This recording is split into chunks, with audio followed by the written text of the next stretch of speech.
ukuran integritas ini seperti apa? Nanti pemerintah masih sanggup atau tidak, walaupun faktanya masih ada kan akan muncul kontroversi berkepanjangan. Tapi tetap tidak mengubah satu tetes cinta pun untuk Indonesia.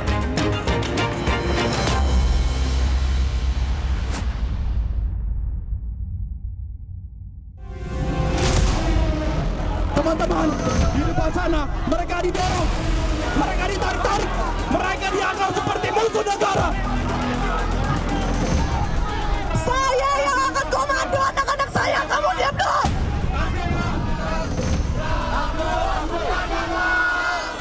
Sama seperti saya mengatakan, saya juga melayani mereka. Bukan hanya Anda yang saya layani. Iya betul, yang merasa terganggu yang Ya, mana? Siapa? ini aktivitas yang berjalan. Yang mana? Salah satunya ini juga. Kalau ini semua nggak boleh ada demonstrasi kalau begitu. Mereka mau kekerasan kepada kita. Tapi faktanya mereka tidak sama sekali memilih kita, teman-teman. Namun apabila perlu mengatakan apakah ada satu tuntutan yang paling mencakup di 8 tuntutan tersebut, maka silakan membaca tuntutan pertama. Hentikan penjajahan negara atas rakyat sendiri. Pada akhirnya itulah yang mencakup semuanya. Penjajahan di sini kami artikan sebagai bebas dan merdeka. Merdeka bukan hanya dari penjajah, tapi juga merdeka dari penindasan oleh para birokrat dan juga penindasan dari para oligarki. Mereka para aparat yang disumpah untuk melindungi kita. Nah, penyampaian aspirasi itu bukti bahwa memang negara kita negara yang terbuka. Dan pada dasarnya semua saran dan masukan kita akan dengarkan. Mungkin juga yang dipersoalkan sudah dikerjakan tapi belum sempurna. So ada kekurangan diperbaiki. Tapi misalnya kalau harus dirubah ya, tapi kalau itu janji kampanye, ya dikasih kesempatan lah untuk melaksanakan.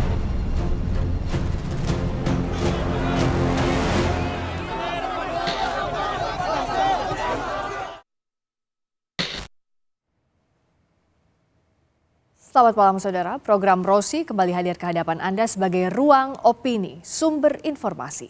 Kali ini bersama saya Friska Clarissa yang akan memandu diskusi.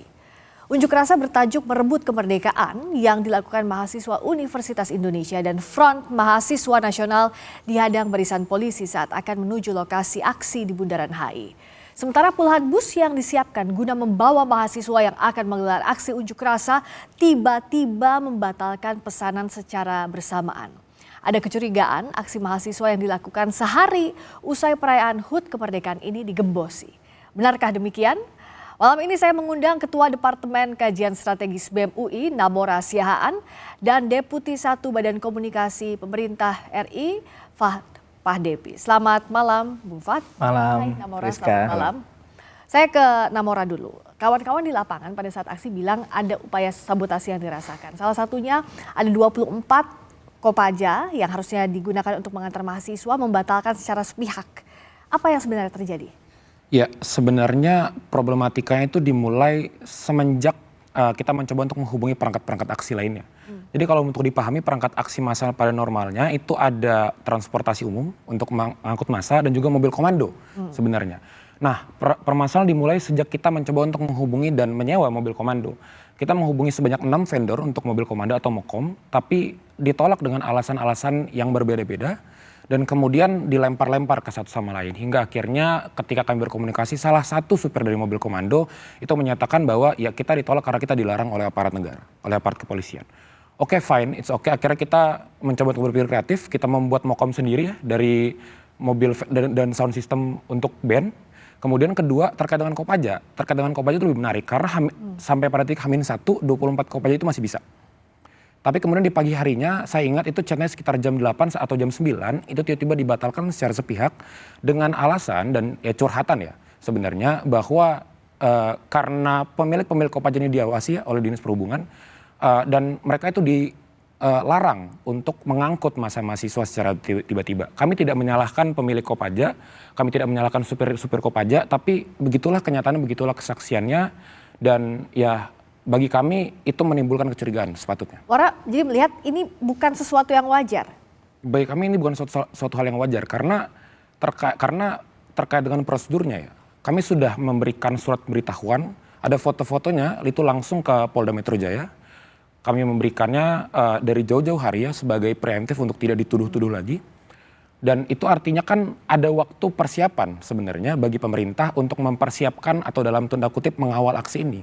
Tapi alih-alih mengawal aksi ini kami melihat bahwa yang dilakukan adalah hal seperti tadi. Apa Anda melihat ada orkestrasi untuk berupaya menggagalkan demonstrasi? Saya tidak bisa mengkonfirmasi karena bukan saya pelakunya. Di sini kami mengambil posisi sebagai pihak yang terdampak ya. Tapi kecurigaan itu muncul dan sepatutnya saya rasa kecurigaan itu muncul juga. Bung Fat, ini yang dialami oleh kawan-kawan mahasiswa. Anda mewakili pemerintah, bagaimana memandang? Ya, Friska dan Mora, saya bisa mengatakan di sini kalau pemerintah tidak punya kebijakan untuk menghalangi penyampaian pendapat, menghalangi demokrasi, pemberian aspirasi gitu ya. Bahwa terjadi tadi kesulitan, kemudian fakta di lapangan, kesulitan mendapatkan perangkat demonstrasi yang diceritakan Mora, itu kan dinamika atau fakta yang terjadi di lapangan gitu ya. Tapi fakta lainnya juga mengatakan bahwa penyampaian aspirasinya terjadi gitu ya. Ada demonstrasi pada 18 Agustus, kemudian mahasiswa menyampaikan pendapatnya, menyampaikan aspirasinya. Kami juga sudah mendengar, menelaah, mempelajari apa yang disampaikan oleh teman-teman mahasiswa di sini, oleh BEM UI gitu ya, 8 tuntutan itu. Dan saya kira faktanya bisa kita lihat demonstrasinya terjadi, penyampaian pendapatnya dilakukan. Tapi tidak sampai Bundaran HI yang sebenarnya jadi target utama teman-teman mahasiswa. Kalau dari sudut pandang pemerintah, aparat punya pertimbangan tersendiri ya. Karena kan teknis detail di lapangan yang bisa melakukan judgement, yang bisa melakukan pengambilan keputusan adalah aparat kepolisian yang bertugas melakukan pengamanan di lapangan pada saat demonstrasi itu terjadi. Nah, bahwa kepolisian punya judgement, kemudian melihat bahwa ada dinamika yang terjadi di lapangan dan tidak bisa sampai ke Bundaran HI gitu ya, itu adalah teknis yang terjadi di lapangan. Tapi dari sudut pandang pemerintah di sini saya katakan bahwa kalau tujuannya adalah penyampaian pendapat, kemudian juga penyampaian aspirasi sebagai hak demokrasi, saya kira penyampaian pendapatnya sudah dilakukan gitu ya, dan pemerintah dalam hal ini menghargai itu dan kami juga mendengar tuntutannya dan itu menjadi bagian dari dinamika demokrasi. Tapi kalau tidak sampai HI, apakah itu hanya sekadar teknis Anda melihatnya? Saya rasa perlu tadi di-highlight ya Mas ya. Masnya dari Bakom ya? Ya. Berarti kalau gitu ini corong bicara pemerintah dan berarti tadi pemerintah mengakui bahwa dasar keputusan untuk melarang mahasiswa aksi di Bundaran HI di titik yang sudah kami beritahukan dari jauh-jauh hari adalah diskresi dari aparat berarti Mas ya? Iya memang punya judgement di lapangan. Judgement tadi ya, seperti yang dibilang kemarin center of gravity dan lain sebagainya. Tapi sekarang pertanyaannya seperti yang saya ajukan pada aksi kemarin, sebenarnya seharusnya yang melarang aksi Bundaran HI itu bukan siapa tapi apa. Karena kita kan di negara hukum. Ada maka pertanyaannya adalah dasar hukum yang melarang untuk aksi di Bundaran HI itu apa? Sudah ada komentar dari beberapa dosen hukum, sudah beberapa komentar dari beberapa lembaga-lembaga yang sebenarnya mengatakan bahwa tidak ada pelarangan untuk melakukan aksi di Bundaran HI. Lantas mengapa itu diberikan kepada diskresi? Padahal kan seharusnya kecuali kalau misalnya dia memang dikatakan secara eksplisit maka silahkan. Ya saya setuju, tidak ada larangan untuk melakukan penyampaian pendapat di Bundaran HI. Aturannya juga kalau aturan yang disebut adalah Pergub tadi ya, di Pergub itu hanya disarankan ada 3 tempat yang boleh dilakukan unjuk rasa, tapi itu dasarnya Pergub dan Pergub juga sebetulnya ada dinamika juga karena Pergub terakhir sudah dicabut. Kemudian kalau kita mengacu kepada undang-undang yang menjamin pemberian pendapat, di situ tidak diatur di mana pemberian pendapat dilakukan. Nah, tapi kan di lapangan ada pihak aparat kepolisian gitu ya yang melakukan pengamanan dan mereka punya protap tersendiri, punya cara untuk bisa menilai apa yang bisa terus terjadi dan apa yang harus diatur gitu ya supaya tidak mengganggu ketertiban umum. Nah, di situ saya kira tidak ada pernyataan juga dari pihak kepolisian untuk mengatakan tidak boleh melakukan pemberian pendapat atau penyampaian pendapat. Ada Mas, 232 kata Kapolresnya kali mungkin. Ya 232 itu 232, tapi di 232 itu tidak memiliki sanksi, maka secara hukum dia tidak punya kemampuan eksekutorial. Pun dia punya kemampuan eksekutorial Mas, yang berhak untuk menegakkan Pergub atau Perkada ya, itu adalah Satpol PP, bukan polisi. Maka buktikanlah bahwa ada koordinasi langsung mana Pol PP-nya di lapangan, mana permintaan dari gubernur untuk mengerahkan Polri dan juga TNI ya di lapangan tersebut, apa itu yang perlu dibuktikan. Karena kalau gitu berarti argumen Mas tadi batal. Kenapa? Karena 2 hal. Pertama, kalau argumen dari kepolisian itu berdasar hukum tidak ada. Kedua, kalau misalnya argumen kepolisian tidak berdasar hukum, maka dia tidak berhak menjadi alat negara. Begitu. Ya, sebetulnya apa yang dilakukan kepolisian adalah tindakan yang sudah menjadi area mereka dalam rangka melakukan pengamanan. Pengamanan ini kan punya 2 dimensi. Satu, pengamanan demonstrasinya terjadi supaya demonstrasinya juga bisa punya dimensi pemberian pendapat gitu ya, dan itu supaya sampai bisa didengarkan. Kemudian katakanlah kalau misalnya cara untuk bisa didengarkan itu ada peliputan, kemudian penyampaian pendapat itu sudah terjadi. Dan saya kira penyampaian pendapatnya sudah dilakukan. Kemudian juga sudah diatensi, ada awareness gitu terhadap penyampaian pendapat itu. Nah, yang kedua adalah kan ada keinginan dari teman-teman BEM UI sendiri untuk sampai ke satu titik tertentu yang di lapangan berdasarkan judgement aparat kepolisian itu tidak memungkinkan karena dianggap berdasarkan mereka lihat di lapangan, berdasarkan mereka yang mereka ukur, yang mereka judgement, akhirnya mereka tidak mengizinkan untuk masa terus melanjutkan rutenya sampai di titik yang diinginkan. Saya kira ini dinamika yang terjadi di lapangan.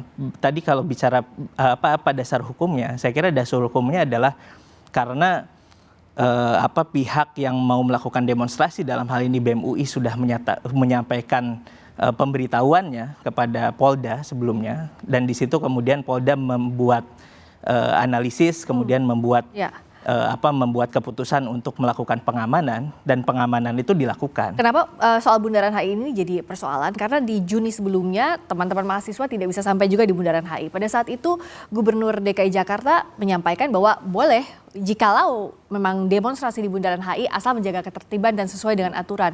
Pun tidak ada aturan sebenarnya yang melarang Bundaran HI digunakan sebagai lokasi demonstrasi. Sebenarnya apa yang jadi halangan menurut Mas Fad?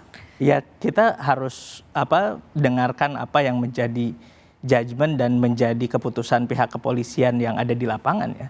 Saya dari sudut pandang pemerintah hanya bisa mengatakan bahwa dasar hukumnya memang tidak ada pelarangan. Di situ disebutkan di dalam undang-undang yang menaungi kebebasan berpendapat ini tidak diatur secara spesifik kebebasan menyampaikan pendapat ini dilakukan di mana. Kalaupun ada pergub, ada 2 pergub di sini. Yang terakhir tuh 232 itu kan sebetulnya juga di situ sifatnya itu saran aja. Jadi saran untuk dilakukan di 3 tempat. Tidak ada sanksi di situ, tidak ada.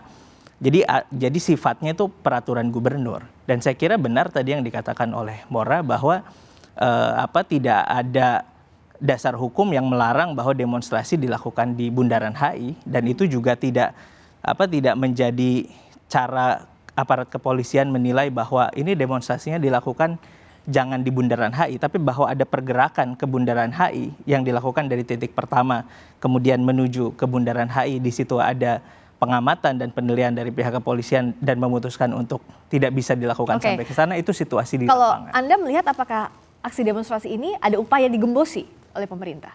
Saya tidak mau bicara hal yang konspiratorial. Saya bicara hal yang pasti.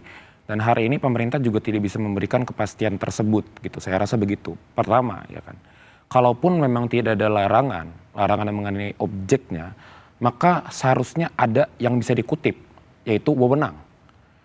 Dasar wewenang bagi aparat kepolisian untuk bisa menentukan ketika berjalannya aksi apakah massa boleh aksi di X atau Y itu apa. Di dalam Perkapolri dia menunjuk kepada pergub atau kepada peraturan daerah. Dan di sini tadi diakui sendiri tidak dilarang di peraturan daerah, maka di sini tindakan yang dilakukan oleh aparat pengamanan ya, bukan hanya Polri, itu adalah tindakan yang melampaui wewenang dalam hukum administrasi negara, sesimpel itu gitu. Kami rasa pertama itu fakta yang perlu diakui, itu pelampauan kewenangan. Dan kedua, terkait dengan penggembosan dan lain sebagainya gitu. Ya kami rasa ini adalah praktik-praktik yang sebenarnya umum ya dilakukan oleh pemerintahan. Dan kami kami nggak apa-apa dengan itu. Tapi jangan pakai cara baru lagi untuk menekan gerakan. Jangan melarang mahasiswa, jangan melarang rakyat untuk menyampaikan pendapat. Karena itu bisa dibilang itu satu level yang lebih parah lagi Mas. Gitu loh. Apakah ada upaya menggembosi aksi demonstrasi dari pemerintah untuk tidak sampai ke Bundaran Hotel Indonesia? Ya Mas? Fakta yang bisa kita lihat adalah demonstrasinya terjadi. Kemudian juga penyampaian pendapatnya dilakukan, kemudian juga media meliput, dan berdasarkan dari penyampaian pendapat, peliputan media, apa yang terjadi di lapangan, kan yang menjadi tuntutan mahasiswa 8 tuntutan itu didengarkan juga. Nah, bahwa apakah pemerintah tahu? Pemerintah tahu. Pemerintah memandangnya sebagai apa? Sebagai masukan dari pihak mahasiswa di sini, sebagai kritik juga terhadap pemerintah, dan itu diterima. Kemudian juga menjadi bahan untuk kami di pemerintah untuk menganalisis lebih dalam kebijakan-kebijakan yang dilakukan. Jadi kan tujuan penyampaian pendapatnya sudah tercapai gitu ya. Nah, hal-hal yang memang terjadi di lapangan, dinamika yang tadi disebutkan, saya kira ya ke depan mungkin kalau misalnya ada kekecewaan, ada rasa tidak sesuai dari teman-teman mahasiswa, saya kira ini juga bisa menjadi evaluasi bagi pihak aparat kepolisian dalam hal ini untuk terus memperbaiki protapnya. Dan itu juga pertanggungjawaban hukumnya apa, Mas? Kita nggak mungkin menggugat ini karena ini bukan ketun. Kita mempertanggungjawabkan. Ya memang karena di sini tidak ada peraturan atau tidak ada undang-undang yang dilanggar, tidak ada hukum yang dilanggar, dan kepolisian pun melaksanakan tugasnya sesuai dengan apa yang menjadi tugas pokok dan fungsinya. Karena kepolisian bertugas mengamankan, judgement mengamankan itu kan punya dua sisi. Satu, mengamankan aksi demonstrasinya sendiri. Yang kedua, kepolisian juga bertugas untuk mengamankan situasi yang terjadi di lapangan. Jadi judgement situasional itu yang menjadi dasar saya kira teman-teman pihak kepolisian untuk melakukan pengamanan demonstrasi ini. Dan bisa kita lihat, saya kira perlu kita apresiasi juga teman-teman BEM UI dalam melakukan demonstrasi ini dilakukan dengan tertib gitu ya. Pada saatnya harus bubar sesuai dengan, nah kalau peraturan dalam hal waktu kan memang ada peraturannya. Oke, tapi di tengah-tengah masa memutuskan untuk bubar. Alasannya apa, karena waktu atau tidak mencapai Bundaran Hotel Indonesia atau kenapa, Mora? Ada 8 tuntutan yang disuarakan dalam aksi demonstrasi, mulai dari soal ekonomi hingga soal otonomi. Mahasiswa juga mendesak agar penjajahan negara terhadap rakyat sendiri dihentikan. Saya masih bersama dengan Ketua Departemen Kajian Strategis BEM UI, Namora Siahaan, juga Deputi 1 Badan Komunikasi Pemerintah RI, Fatpah Depi. Saya ke Mora. Kemarin masa itu teman-teman mahasiswa memilih mundur. Kenapa? Ya, kami merasa beberapa hal ya. Kami merasa bahwa pertama memang sedari awal memang udah ada upaya-upaya tadi tuh untuk mengkikis gerakan kami. Gitu. Hingga akhirnya ya kami mengadakan panggung itu sebagai panggung untuk menyatakan kepada rakyat Indonesia bahwa beginilah pemerintah kalian, beginilah cara pemerintah kalian menerima kritik, beginilah cara pemerintah kalian menerima aksi demonstrasi. Tujuannya itu pun menjadi seperti itu. Pun begitu pada akhirnya kami merasa bahwa oke, kami lebih baik kami kembali setelah kami merasa sudah berhasil ya mencapai tujuan messaging itu, hingga akhirnya kami memutuskan oke, kita tarik mundur dan kita akan memperkuat lagi barisan, terus berkonsolidasi hingga akhirnya mungkin ya yang pasti ya akan kembali lagi ke tempat yang sama dan merebut ya titik Bundaran HI tadi. Apa bedanya menghalangi dengan mengamankan demonstrasi, Mas Fat? Ya kalau menghalangi kan tidak boleh dilakukan unjuk rasa, tidak boleh dilakukan demonstrasi penyampaian pendapat. Faktanya adalah terjadi demonstrasi, terjadi penyampaian pendapat, dan bahkan kami mendengar juga dan kami juga menganalisis, mempelajari 8 tuntutan yang disampaikan. Jadi menghalangi tidak ada.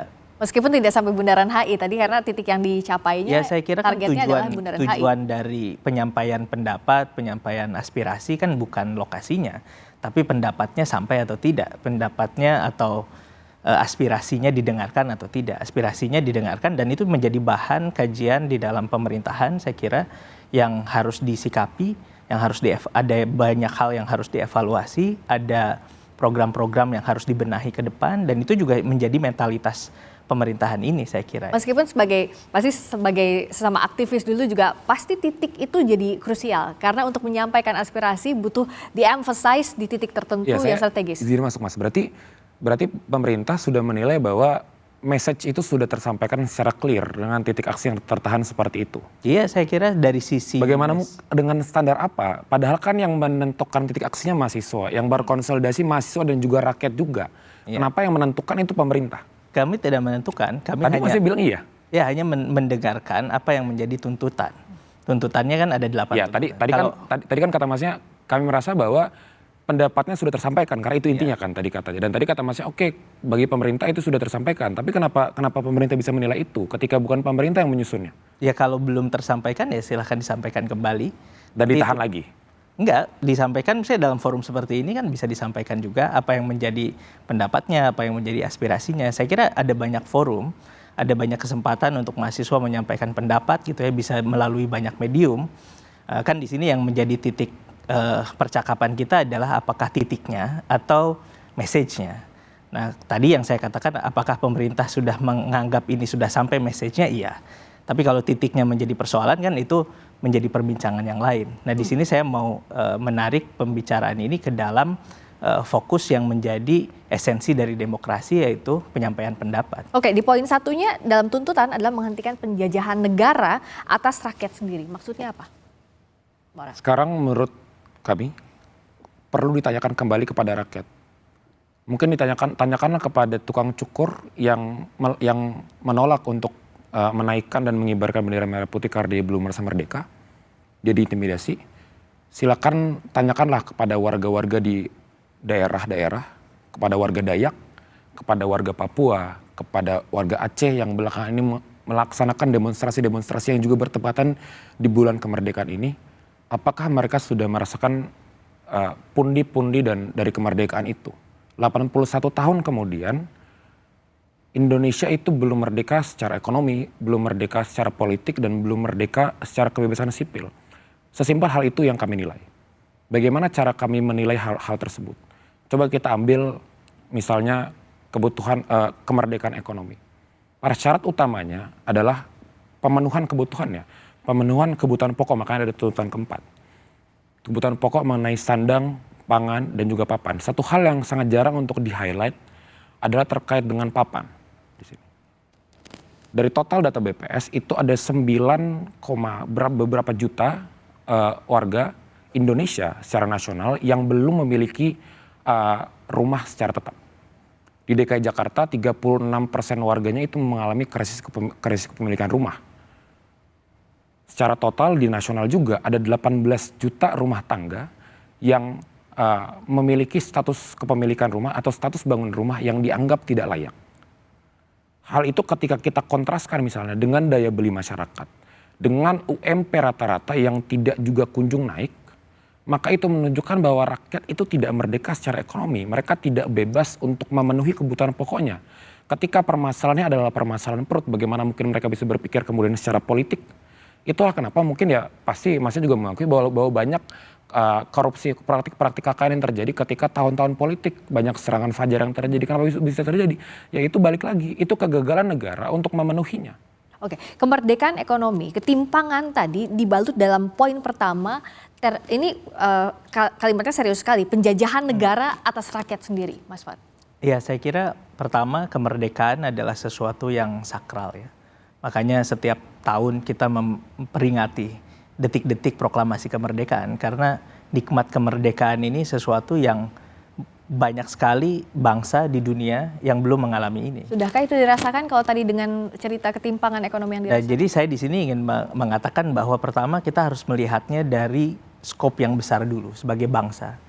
Jadi sebagai sebuah bangsa kita punya anugerah yang sangat besar, namanya anugerah kemerdekaan yang bangsa lain belum tentu merasakannya. Kita juga bisa lihat sekarang tuh ada beberapa konflik gitu ya, yang konteksnya nation state gitu, seperti yang terjadi di Palestina dan Israel gitu ya. Ini kan sesuatu yang mahal yang kita sudah punya. Yang kedua, struktur di dalam ketika sebuah bangsa punya kemerdekaan, tapi kan kemerdekaan ini kalau kata Bung Karno dia bukan sesuatu yang final. Bung Karno menyebutnya kemerdekaan itu sebuah jembatan emas. Okay. Ada sesuatu yang harus kita jelang, ada sesuatu yang harus kita perjuangkan dan dapatkan. Yang sekarang sudah didapatkan apa tadi terkait dengan ketimpangan tadi ekonomi yang dirasakan? Saya sepakat sekali gitu ya yang dikatakan oleh Mora tadi dan juga yang menjadi kegelisahan teman-teman mahasiswa, bahwa banyak sekali hal yang harus kita perjuangkan dari bangsa ini, yang itu juga menjadi concern dan menjadi tanggung jawab negara gitu ya untuk memperjuangkan itu. Karena karena ini sebuah jembatan emas menuju harapan sampai pada cita-cita kemerdekaan, cita-cita sesuai dengan Undang-Undang Dasar 45, maka ini yang terus-menerus kita perjuangkan dalam sebuah struktur bernama negara. Yang menjalankan struktur negara itu namanya pemerintahan, government. Government inilah yang setiap 5 tahun sekali dipilih, karena kita memilih sistem demokrasi gitu ya untuk menjalankan struktur negara, maka pemerintahan yang setiap kali pemilu berganti itu berusaha menjalankan struktur negara agar cita-cita bangsanya tercapai. Sudahkah itu diperjuangkan? Belum. Saya tidak akan bicara dengan prosa, saya akan bicara dengan data dan dengan komparasi. Saya lanjutkan dulu. Saya belum selesai. Oke. Saya belum selesai. Ya tadi misalnya hari ini kita melihat misalnya fakta bahwa banyak jembatan rusak. Ini harus diperbaiki. Ini yang menjadi concern dari pemerintahan hari ini. Yang hari ini kita mencapai bisa memperbaiki lebih dari 1.000 jembatan dalam waktu kurang dari 1 tahun. Kita melihat banyak sekali sekolah yang rusak. Kita sudah memperbaiki lebih dari 71.000 sekolah dalam waktu 1 tahun. Itu juga adalah satu upaya untuk mewujudkan cita-cita kemerdekaan ini. Kita juga mendapati fakta misalnya bahwa banyak sekali anak-anak yang kekurangan gizi, bahwa banyak sekali anak-anak yang pergi sekolah dalam keadaan yang perut yang lapar dan lain sebagainya. Ya program-program inilah yang dilakukan oleh pemerintah dalam rangka menjawab kegelisahan itu tadi. Apakah cukup? Pasti belum cukup, dan itulah sebabnya pemerintahan terus-menerus bekerja, menghimpun berbagai sumber daya, mendengarkan berbagai macam pendapat, memilih putra-putra terbaiknya untuk bisa. Itulah yang sekarang diperjuangkan oleh pemerintah kalau tadi Mas Fad bilang. Saya menolak dan kami menolak klaim itu sebenarnya. Karena? Kami mencoba ketika kami membangun narasi kemerdekaan, kami mencoba untuk mencari sebenarnya esensi dari kemerdekaan itu apa. Di situ kami mengkomparasikan praktik-praktik di zaman pemerintahan Hindia Belanda, apa yang terjadi. Di zaman Hindia Belanda, sumber daya alam, kekayaan itu diraup dari koloni, diraup dari negara Indonesia dan dibawa lari ke Belanda. Itu namanya batik slot yang didapatkan dari praktik kulturstelsel. Itu lucunya, praktik itu banyak terjadi di dalam rezim saat ini. Pertama, coba kita bicara terkait dengan program-program yang sifatnya itu struktural. Data-data yang disampaikan tadi oleh Mas Fad tadi adalah data-data terkait dengan kebijakan-kebijakan yang sifatnya responsif. Jadi menunggu ada masalah, menunggu ada lubang terlebih dahulu, kemudian dia coba untuk ditumpuk dengan tanah. Tapi dia tidak memastikan kekokohannya, dia tidak memastikan bahwa tanah itu kuat, anti gempa dan lain sebagainya. Ketika kita melihat programnya secara struktural, hingga misalnya kalau kita melihat APBN 2027 yang kemarin itu baru di-announce, tidak ada satupun mention mengenai ketimpangan. Di saat rasio Gini kita itu naik ke 0,396% di tahun 2027. Kedua, ketika kita melihat terkait dengan alokasi anggaran. Alokasi anggaran yang bisa menyelesaikan masalah-masalah yang tadi Mas sebutkan, masalah pendidikan, masalah kesehatan, itu justru tidak dialokasikan ke sektor-sektor tersebut. Apa 3 kementerian atau lembaga dengan anggaran tertinggi di APBN 2027? Badan Gizi Nasional, Polri, dan juga Kementerian Pertahanan atau TNI. Anggaran pendidikan di mana? Anggaran kesehatan di mana? Harusnya kan jawabannya adalah kalau misalnya mau menyelesaikan permasalahan tersebut, kenapa tidak alokasikan ke pos-pos yang seharusnya atau kementerian terkait itu dilaksanakan. Satu lagi terkait dengan ini yang sering dilupakan ya narasinya adalah terkait dengan otonomi daerah itu sendiri. Sampai sekarang untuk membiayai program-program yang mega dan super dan atau yang disebut dengan oleh Pak Kodari tadi sebagai janji kampanye semata, itu terdapat skema yang predatoris terhadap TKD, terhadap DAU, terhadap DAK. Saya ambil satu contoh. Misalnya kalau kita melihat DAK dari Tidore, DAK dari Tidore. DAK dari Tidore itu menurun kalau nggak salah itu sebanyak 80% di saat Tidore sendiri itu TKD, belum TKD transfer ke daerah. Ya. No, bukan dana alokasi khusus fisiknya ya. Itu menurun di saat Tidore sendiri itu dianggap belum memiliki kapasitas fiskal yang cukup sebenarnya untuk pembangunan. Kan itu bertentangan ya dengan narasi yang tadi dibawakan oleh Mas Fadnya ya, bahwa kita menuju kemerdekaan, tapi kita di perencanaan tahun depan saja kemerdekaan itu tidak akan tercapai juga. Ya ada 2 dimensi yang di sini mungkin perlu saya sampaikan gitu ya. Pertama, kalau misalnya premisnya adalah ada penjajahan negara terhadap rakyatnya, perlu saya sampaikan di sini, saya kira itu tidak ada gitu ya, dan tidak bisa dikatakan demikian karena negara terus-menerus bekerja dari sejak negara kesatuan Republik Indonesia ini ada untuk mewujudkan cita-cita kemerdekaan. Jadi kalau kita bicara kemiskinan dari zaman 1945, 46 sampai hari ini itu terus menjadi masalah yang ada dan itu menjadi agenda negara untuk menyelesaikannya. Nah, di sini kita bicara pemerintahan. Bagaimana apa yang dilakukan pemerintahan Prabowo Subianto dan Gibran Rakabuming misalnya. Nah, dalam rangka menjawab tantangan itu dihasilkanlah program-program.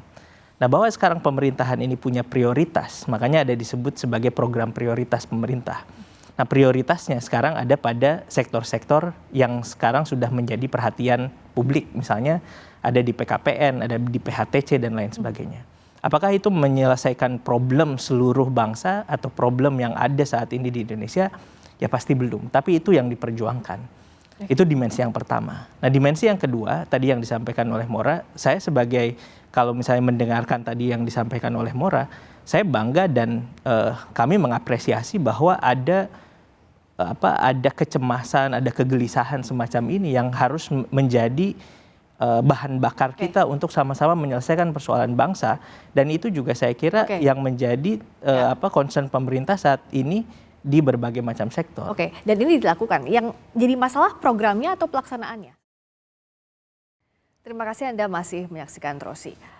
Namora, sebenarnya yang jadi problem adalah programnya, program prioritas tadi, atau pelaksanaannya? Ya, programnya jelas. Itu kan ada di tujuan kami. Evaluasi total proyek strategis nasional, termasuk MBG, KDMP, dan lain sebagainya. Dan ini sebenarnya tendensi dari pemerintah ya. Misalnya kayak kemarin ketika dibicarakan oleh sebelah abang saya, Bang Rocky Gerung dan lain sebagainya, seolah-olah permasalahan itu menjadi permasalahan teknis, bukan permasalahan yang struktural. Padahal itu jelas adalah permasalahan yang struktural, karena kita melihat, misalnya ambil KDMP saja, ketika KDMP itu menyandra 58% dari dana desa, coba tanya ke kepala-kepala desanya. Kalau gitu, dana untuk pembangunan jembatan, untuk infrastruktur desa, program-program desa itu bagaimana? Ketika itu semua dikunci untuk Koperasi Desa Merah Putih, yang satu dibuat tanpa dasar hukum yang tepat, hanya melalui impres. Kedua, merupakan skema koperasi top down tanpa adanya partisipasi masyarakat sebagaimana seharusnya koperasi itu seperti itu, ya kan? Dan ketiga, dia menggunakan skema utang APBN ke Himbara. Dan itu pertanyaan lagi, kalau misalnya hutangnya tidak bisa dibayar, terus bagaimana? Apakah akan kolaps dan lain sebagainya? Artinya ketika awal pencetusan program tersebut secara formil dia salah, dan secara material dia memiliki suatu namanya systemic risk atau resiko sistematik yang sangat besar gitu. Jadi ini bukan masalah pelaksanaan, dan kami tidak sepakat kalau misalnya itu dibawa ke ranah itu. Oke, ini bukan semata teknis, tapi dari sisi strukturalnya dianggap ini sudah salah. Iya, pertama programnya yang menjadi program prioritas nasional, kami menyebutnya dulu PHTC, program hasil cepat terbaik, terbaik cepat maksud saya. Sekarang tuh PKPN, program yang menjadi prioritas nasional gitu ya. Bahwa itu masih terdapat banyak problem, masih terdapat banyak kekurangan, masih terdapat banyak keluhan yang disampaikan oleh penerima manfaat misalnya, itu juga yang menjadi bahan evaluasi kami secara terus-menerus. Kita lihat misalnya MBG. MBG ini dari pertama kali digulirkan, dan harus dicatat misalnya BGN ini kan ada dari pemerintahan sebelumnya juga gitu ya, sudah ada Badan Gizi Nasional. Dan ketika MBG ini digulirkan pertama kali, dengan hari ini sudah mengalami transformasi program yang banyak sekali dan luar biasa signifikan gitu ya, sampai menjadi bentuk yang seperti sekarang. Jadi dari sisi programnya sendiri, dia terus-menerus mengalami transformasi sesuai dengan dinamika yang terjadi di lapangan. Padahal dari awal dia catat konstitusi, Mas. Ya, kritiknya adalah misalnya disampaikan kritik, berarti bahwa ini di sisi perencanaannya belum maksimal, di sisi perencanaannya kurang tepat. Ya, itu juga yang menjadi bagian dari yang diakui oleh pemerintah gitu ya, sehingga ada perbaikan terus-menerus. Terus yang kedua dari sisi pelaksanaannya dan pelaksananya, tentu di situ juga ada masalah. Itu yang menyebabkan pimpinan BGN misalnya bisa ditangkap, kemudian korupsi yang terjadi di dalamnya ditindak, kemudian ada perbaikan SOP, ada perbaikan cara melaksanakannya dan lain sebagainya. Sama KDKMP juga sama, Koperasi Desa Kelurahan Merah Putih terus-menerus diperbaiki, terus-menerus menjadi concern. Nah, tapi yang saya ingin sampaikan di sini adalah di sana terdapat visi besar sebetulnya, di sana terdapat satu cita-cita yang dalam rangka mewujudkan cita-cita kemerdekaan. Oke, nah soal ini dalam menjalankan program strategis nasional ada efisiensi juga yang dilakukan. Betul. Nah, tapi di tengah efisiensi ini kritik dari masyarakat muncul, misalnya saat HUT RI kemarin ada pengadaan merpati 305 juta rupiah. Bagaimana pemerintah menjelaskan ini kepada publik, Mas? Ya sebetulnya kita harus lihat skalanya ya. Nasional ini kan misalnya kita bisa nggak membandingkan sebuah program atau sebuah kegiatan skala nasional dengan ukuran yang pribadi misalnya atau ukuran yang lebih kecil kan tidak bisa juga. Di sana kan kalau kita bicara soal perayaan hari ulang tahun kemerdekaan Republik Indonesia, dia bukan hanya punya dimensi nasional sebagai kebanggaan nasional, tapi juga punya dimensi internasional sebagai national dignity untuk menyampaikan pesan kepada dunia internasional bahwa Indonesia negara yang berdaulat dan negara yang punya pride untuk merayakan sesuatu. Jadi saya kira di sisi itu kita tidak bisa menilai ini sebagai apakah ini efisien atau tidak efisien dan lain sebagainya. Nah, efisiensi yang dilakukan itu adalah terhadap hal-hal yang selama ini dilakukan tumpang tindih misalnya. Tidak.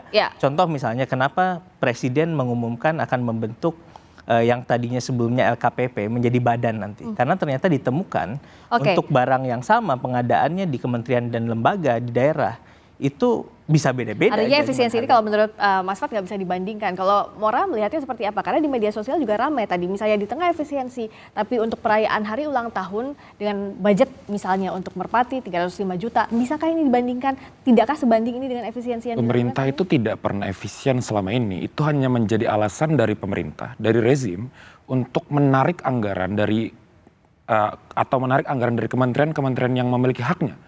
Bagaimana berdasarkan undang-undang kesehatan, mandatory spending 5% dari sektor kesehatan itu sudah dihapuskan. Sekarang diganti dengan suatu indikator yang tidak bisa di-enforce secara hukum. Kenapa itu dianggap tidak efisien menurut? Karena tunggu, maksud saya adalah itu contoh korban dari alasan itu. Sedangkan misalnya kalau kita bandingkan dengan data-data kebocoran dana untuk MBG. Kalau misalnya kita bandingkan dengan berapa banyak tadi sih alokasi anggaran untuk tiga kementerian tersebut, kalau gitu berarti efisiennya itu di mana, Mas? Apalagi satu yang karena saya sebagai mahasiswa saya rasa saya perlu menyuarakan ini adalah URI. Tadi Mas bilang bahwa permasalahan yang dilihat oleh pemerintah sehingga butuh efisiensi tersebut adalah permasalahan tumpang tindih, adalah permasalahan mengenai anggaran. Kalau gitu kenapa sampai ada program namanya Universitas Republik Indonesia yang tumpang tindih dengan puluhan ribu kampus yang ada di nasional, yang tumpang tindih dengan sekolah-sekolah yang ada di nasional, dan juga tumpang tindih dengan LAN yang ada di nasional. Di saat sekarang kondisi anggaran untuk perguruan tinggi itu seminiskul itu, gitu. Itu kan bukti nyata salah satu program-program yang digembor-gemborkan pemerintah itu menunjukkan bahwa dalam pemerintahan saat ini political will itu ada di atas dari efisiensi. Simpel itu. Mas? Iya betul, saya kira hal seperti itu tidak boleh terjadi. URI berarti nggak boleh terjadi. Yang dilakukan oleh pemerintah justru adalah melakukan alignment terhadap visi besar pendidikan nasional. Misalnya sekarang yang terjadi adalah urgensinya URI tadi kalau yang dipertanyakan. Ya URI ini kan belum bisa dikatakan sebagai sesuatu yang tumpang tindih karena belum dieksekusi, belum di tahap implementasi. Yang sekarang sudah ada adalah Kepres, keputusan Presiden untuk mengangkat gubernur dan wakil gubernur URI. Nah nanti pada saat dia akan diimplementasikan, ya pasti punya perangkat hukum yang harus dipenuhi, kemudian juga implementasi yang dilakukannya nanti bisa di-judgment setelah dia dilakukan. Saat ini kan prosesnya masih terus berjalan dan kita harus menunggu bagaimana otoritas yang dipercaya untuk menangani ini nanti akan melaksanakan programnya. Saat ini saya belum bisa mengeksplor itu lebih jauh karena belum terjadi. Nah, yang disebut tadi misalnya, kalau kita bicara pendidikan kan yang dilakukan oleh pemerintahan ini, yang dilakukan oleh Presiden Prabowo misalnya, itu memberikan kepastian bahwa pendidikan dasar misalnya bisa diakses oleh semua segmen. Saat ini itu angka partisipasi anak sekolah di usia pendidikan dasar itu mencapai 99,5%. Sudah pernah menjawab tadi? Tidak. Evolusi pendidikan dasar itu sudah ada sejak zamannya Soeharto sebenarnya karena ada wajib pendidikan itu. Sebetulnya Maka saya saya bingung belum kenapa selesai data sih. itu dikreditkan ke presiden saat ini gitu. Sekarang pertanyaan adalah ya itu tadi bukti dari pemerintahan saat ini ketika rakyat itu dipaksa untuk melihat dahulu kebijakannya jalan, memangkas anggaran dan juga melihat dulu kebijakan tersebut gagal terlebih dahulu baru kami boleh mengkritiknya.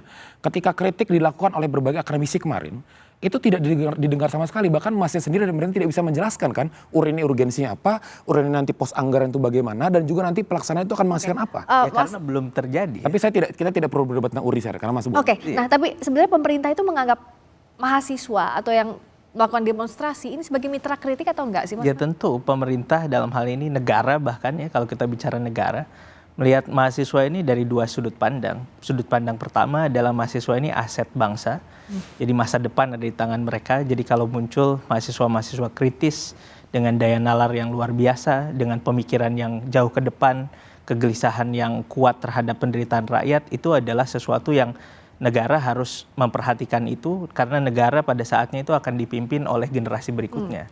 Kita bicara masa depan. Dimensi kedua, kan tidak bisa hanya dilihat sebagai mitra kritis. Memangnya pekerjaan mahasiswa hanya mengkritik? Kan tidak. Mahasiswa juga adalah aset bangsa untuk proses regenerasi dan kepemimpinan masa depan.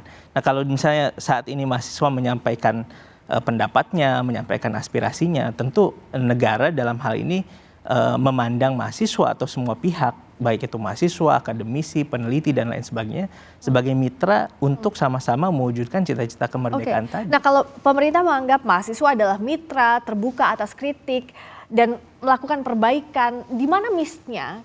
Karena kawan-kawan mahasiswa merasa tidak puas hingga saat ini. Ya, miss-nya sesimpel bukan hanya kepada mahasiswa ya, tapi kepada masyarakat sipil secara keseluruhan. Pemerintah itu seperti saya sudah katakan, rasanya pemerintah tidak peka terhadap permasalahan yang saat ini dialami oleh masyarakat. Sesimpel itu. Ada gap antara solusi dan program yang ditawarkan oleh pemerintah dengan masalah-masalah real yang ada. Saya ingin highlight sedikit ya, karena ini agak kurang ke-highlight di media kemarin, adalah terkait dengan tuntutan ketiga, terkait dengan reforma agraria. Saat ini ada dua pihak dengan dosa besar.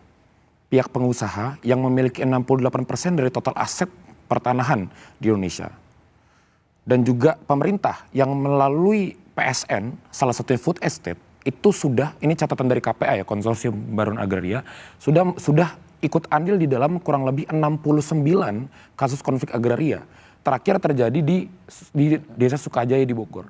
Jadi itu dampak langsung loh dari sebenarnya katanya pemerintah kita ini pro petani, pro rakyat kecil dan lain sebagainya. Tapi tanahnya itu dirampas, kemudian digunakan untuk hal-hal yang sebenarnya bukan kebutuhan masyarakat sekitar itu, kemudian dijual menjadi sesuatu yang oke, ini harus dilaksanakan karena ini adalah cita-cita besar bangsa.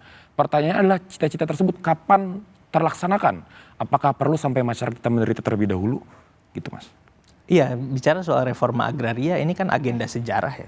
Ini agenda kita sebagai bangsa, sebagai negara yang saya kira ini urgen untuk kita implementasikan. Misalnya sebelumnya misalnya sertifikasi dianggap sebagai reforma agraria kan bukan.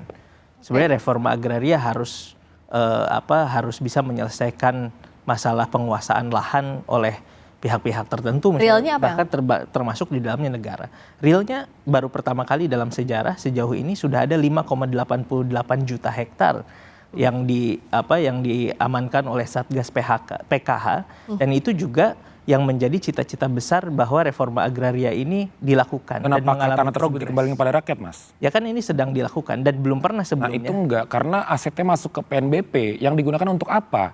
Digunakan untuk mendanai program-program tadi. Kita tahu permasalahan tentang Satgas PKH semuanya teman-teman. Dan saya rasa ini tidak perlu terlalu panjang dibahas. Tapi permasalahan dari Satgas PKH intinya adalah bagaimana pemerintah itu menarik dengan dalih reforma agraria tersebut, menarik pajak dan kemudian menarik dana untuk masuk dalam PNBP. Ya gitu dananya, tapi kan lahannya 5,88 dan lahannya juta ini buat bisa apa? Food estate diredistribusi. pada akhirnya. Ya nanti akan diredistribusi dan ini sedang dalam proses. Tapi kan perlu diakui di sini belum pernah terjadi sebelumnya. Ada upaya semacam ini, upaya yang masif, upaya yang serius, dibentuk Satgas PKH yang sudah memiliki kinerja yang bisa disaksikan langsung oleh masyarakat. Nah sebelumnya itu yang disebut reforma agraria dianggap sebagai formalitas saja karena sebetulnya tidak menyelesaikan persoalan konflik lahan, tidak menyelesaikan persoalan penguasaan lahan oleh korporasi besar. Nah sekarang pemerintahan yang ini sedang melakukan itu. Nah, tapi apakah sudah selesai? Ya pasti belum selesai. Dan ini yang menjadi yang tadi saya sebut agenda sejarah untuk bisa kritik ini tidak hanya datang dari mahasiswa tapi juga guru besar, akademisi. Apakah pemerintah menganggap kritik ini sebagai hal yang serius? Kritik tidak hanya dari mahasiswa, guru besar, akademisi. 13 Agustus lalu juga menyuarakan ini. Pemerintah menganggap ini hal yang serius nggak, Mas? Ya tentu pemerintah menganggap ini sesuatu yang penting. Dengan apa? Dan saya kira kalau kritik ini datang dari masyarakat, dari akademisi, dari mahasiswa, dari kelompok masyarakat sipil, saya kira kan basisnya yang harus kita baca, basisnya adalah kepedulian. Dan basisnya adalah rasa cinta terhadap bangsa dan negara ini. Nah, dan itu juga yang dilihat pemerintah. Apa yang sudah dilakukan? Yang sudah dilakukan adalah dari waktu ke waktu ada banyak ruang untuk bisa berdialog. Dalam hal ini apakah langsung dengan presiden, dengan para menteri, atau dengan jajaran pemerintah di level daerah dan lain sebagainya. Dan tentu yang dilakukan pemerintah bahasanya adalah bahasa kebijakan, bukan bahasa dialektika gitu. Dan meskipun ini masih dianggap tidak puas oleh rekan-rekan mahasiswa, sebenarnya kawan-kawan, Mora, ini sebenarnya apa bare minimumnya di satu titik teman-teman mahasiswa menganggap bahwa kami sudah tidak perlu lagi turun ke jalan karena sudah ada perbaikan yang dilakukan. Apa bare minimum itu di saat tidak dianggap lagi tone deaf pemerintah seperti yang disuarakan di media sosial? Ada 3 unsur dari partisipasi bermakna sebenarnya bagi masyarakat sipil dalam penentuan kebijakan pemerintah. Dan satu hal yang selalu luput dilaksanakan oleh pemerintah. Apa itu? Adalah right to be considered. Adalah hak masyarakat untuk dipertimbangkan dalam putusan kebijakan. Karena itu kan sifatnya kan imaterial. Jadi itu gampang untuk didalilkan oleh pemerintah. Tapi itu terbukti lewat apa? Itu terbukti lewat gap kebijakan tadi. Dan satu hal lagi, gimana mungkin kita bisa berekspektasi bahwa pemerintah itu mau mendengarkan kritik ketika keputusan dari Mahkamah Konstitusi nomor 40 tahun 2026 tentang pemisahan anggaran MBG dengan anggaran pendidikan saja tidak didengarkan. Meskipun memang dia mengatakan di tahun 2028, tapi seharusnya sejak era APBN tahun ini tuh sudah ada upaya untuk pengecilan dan juga efisiensi. Biar nggak terjadi apa? Biar nggak terjadi shock di anggaran tahun depan ketika dia dipisahkan sepenuhnya dari anggaran pendidikan. Sekarang kan bebannya kan sekarang berada di pemerintah. Bolanya ada di pemerintah. Karena mereka menolak untuk melaksanakan itu dan anggaran BGN masih 240 triliun, masih predator, masih mengambil anggaran pendidikan. Nanti tahun depan saya udah bisa mengira ya bahwa ketika kita menuntut lagi-lagi untuk ada efisiensi dan menghentikan MBG, pasti mereka akan bilang kasihan loh program ini sudah terlalu besar, ini janji kampanye. Padahal udah disuruh sama MK. Bahkan MK sendiri aja nggak didengarkan bagaimana orang-orang seperti saya, orang-orang seperti mbaknya, orang-orang seperti penonton-penonton kita di rumah gitu. Hak untuk didengarkan. Saya kira pemerintah dipertimbangkan. Hak untuk dipertimbangkan tadi, right to be considered tadi. Saya kira itu yang menjadi basis bagaimana kebijakan-kebijakan selama ini dilakukan, karena prosesnya itu dilakukan secara benar gitu ya, mekanismenya juga dijalankan berdasarkan perencanaan dilakukan oleh Bappenas, kemudian ada konsultasi juga dengan DPR dan lain sebagainya. Saya kira proses untuk pengambilan kebijakan itu bisa kita lihat dan saya kira itu yang menjadi pegangan pemerintah melakukan. Ini penting karena saya jadi ingat. Tapi saya di sini perlu tegaskan, kan yang harus diperhatikan oleh pemerintah ini sangat kompleks dari Sabang sampai Merauke, pusat sampai daerah, kemudian segmen masyarakat dari atas sampai bawah, kemudian juga dimensi tema atau isunya banyak sekali. Dan disitulah kenapa ada yang disebut sebagai prioritas. Mana yang diprioritaskan? Maunya kan menyelesaikan semua, tapi ada keterbatasan ruang fiskal misalnya. Di situ ada keterbatasan waktu, ada prioritas yang harus diutamakan sih karena sifat urgensi dari penerima manfaatnya. Saya jadi ingat tulisannya Mas Fat 2018, generasi awam reformasi harus merawat semangat reformasi ini. Kalau Mas sekarang jadi aktivis, bakal turun ke jalan nggak dengan kondisi negara saat ini? Saya kira kita sebagai pelaku demokrasi gitu ya, kan menyadari bahwa ada ruang dan ada peran-peran yang dilakukan.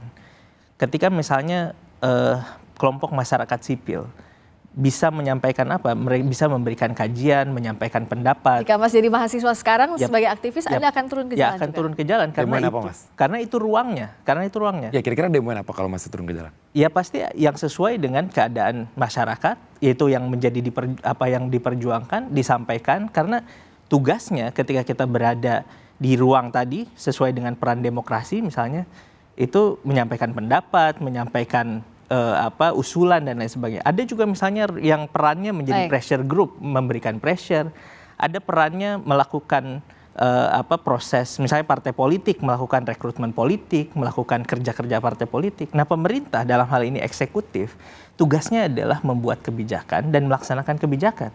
DPR tugasnya apa? Tugasnya melakukan legislasi. Dan bare Jadi minimumnya- demokrasi itu punya ruang dan punya peran-perannya. Gitu. Oke, termasuk yang ditunggu-tunggu adalah hak untuk dipertimbangkan itu bisa dilaksanakan oleh pemerintah. Terima kasih Mas Namora, terima kasih Mora. Bung Fat sudah hadir di Rosi. Terima kasih. Saudara, terima kasih Anda telah menyaksikan Rosi. Kita jumpa lagi Kamis depan hanya di Kompas TV Independen Terpercaya. Saya Friska Clarissa.